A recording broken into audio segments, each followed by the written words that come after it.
আজকালকার দেখা যাচ্ছে যে সমাজে ডিভোর্সের সংখ্যা অনেক বেড়ে যাচ্ছে।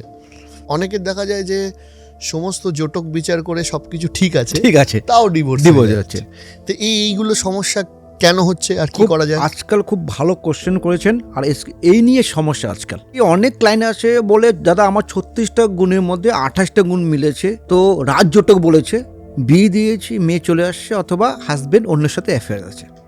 তো গুণে কিছু হয় না, কেন আমাদের কূট হয় কী কী মেন আমাদের প্রথমত বর্ণকূট হয়, বর্ষকূট হয়, তারাকূট হবে, জনিকূট হবে, গহমূত্র কূট হবে, রাশিকূট হবে, গণকূট হবে, লাস্ট হল নারীকূট।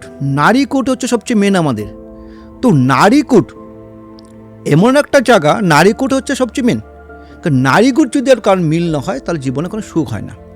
8টা কূট থেকে 5টা কূট আমাদের মেন। প্রথম হচ্ছে আপনার হলো বর্ণকূট মেন, বর্ষকূট মেন, তারাকূট মেন, জনিকূট আর নারীকূট।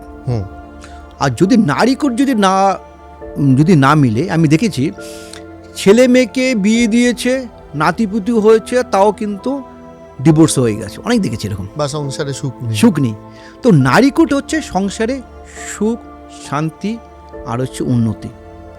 এই তিনটে যদি না হয় তা সংসার কখনো সুখ হবে না।